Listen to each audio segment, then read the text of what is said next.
कार्तिक मास व्रत कथा महात्म्य। दूसरा अध्याय।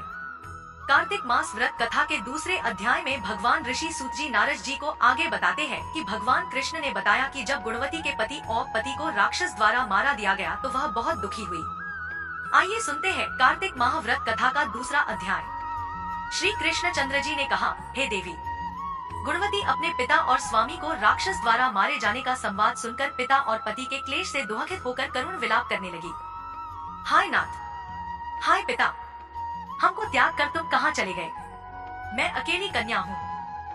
आप लोगों के बिना असहायनी मैं अब क्या करूँ? अब मेरे भोजन और वस्त्रादिकों की व्यवस्था कौन करेगा? घर में स्नेहपूर्वक पालन पोषण कौन करेगा? मैं कुछ भी नहीं कर सकती। मुझ विधवा की रक्षा कौन करेगा? मैं मूर्खा कहाँ जाऊँ? कौन मेरे दुख को दूर करेगा? कहाँ रहूँ? क्या करूँ?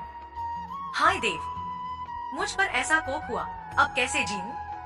मैं बड़ी ही पापिन हूँ। श्री कृष्ण चंद्र जी ने कहा कि इस तरह रोती हुई वह मृगी की तरह व्याकुल होकर अपने को भाग्यहीना, असुखी, आशाहीन, जीवनहीन कहती हुई बोली कि अब मैं किसकी शरण में जाऊं जो मेरे दुख को हरे। तत्पश्चात वायु से आहत केले के वृक्ष की तरह वह पृथ्वी पर गिर पड़ी। अधिक देर बाद होश में आई, फिर भी अत्यंत करुण विलाप कर बहुत विकल होकर शोक महासागर में डूब गई। अपने घर की सारी वस्तुएं बेचकर सावधानी के साथ उसने अपने पिता और पति की यथाशक्ति श्राद्धादि क्रिया की।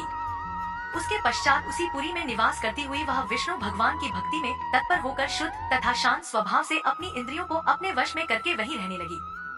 उसने जन्म से लेकर मरण तक एकादशी का व्रत तथा कार्तिक मास का विधिवत सेवन किया। हे प्रिय, ये दोनों एकादशी और कार्तिक व्रत हमें बड़े ही प्रिय है। भुक्ति, मुक्ति, पुत्र तथा संपत्ति को देने वाले परम पवित्र हैं।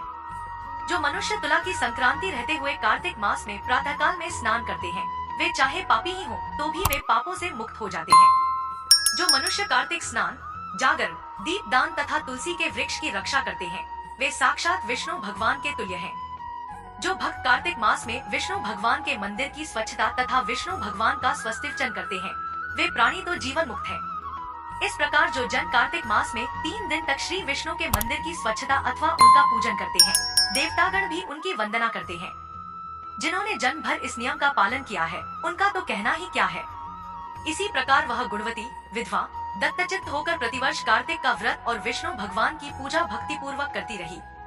हे प्रिय, एक बार वह रोग के कारण दुबली हो गई थी तथा ज्वर से पीड़ित होने पर धीरे धीरे किसी प्रकार गंगा स्नान करने को गई। वह जल में स्नान करने के निमित्त उतरी और जाड़े से कांपने लगी और विकल हो गई। तब उसने आकाश की ओर से अपनी ओर आते हुए एक विमान को देखा, जो शंख, चक्र, गदा और पद्म आदि विविध शस्त्रों से सुशोभित विष्णु भगवान का रूप धारण करने वाला था। रथ पर उनके वाहन गरुड़ की ध्वजा अंकित थी। तब मेरे विष्णु के गण विमान पर चढ़ाकर उस पर चंवर डुलाते हुए अप्सरागणों से सुशोभित उस गुणवती को बैकुंठलोक में ले गए। वह गुणवती प्रज्वलित अग्नि की शिखा की तरह उस विमान में बैठी हुई एकमात्र कार्तिक व्रत के प्रभाव से मेरे समीप आई। इसके अनंतर जब ब्रह्मादिक देवताओं के प्रार्थना करने पर मैं इस मानवलोक में आया, तब मेरे गण भी मेरे साथ आए। हे भामिनी, ये समस्त यादव मेरे ही गण हैं। देव शर्मा नामक विप्र जो पूर्व जन्म में तुम्हारा पिता था, वही इस जन्म में सतराजित होकर यहाँ है। जो पूर्व जन्म में तुम्हारे पति चंद्र शर्मा थे, वही अक्रूर हुए। और हे भामिनी, तू ही वह गुणवती है। कार्तिक व्रत के पुण्य से ही तू मुझे अति प्यारी है। हे शुभे, पूर्व जन्म में मेरे मंदिर के द्वार पर तुमने तुलसी का बगीचा लगाया था।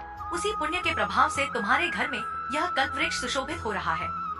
पूर्व जन्म में जो तुमने कार्तिक मास में दीपदान किया था, इसी कारण तुम्हारे शरीर में शोभा और तुम्हारे घर में साक्षात अचल लक्ष्मी निवास करती है।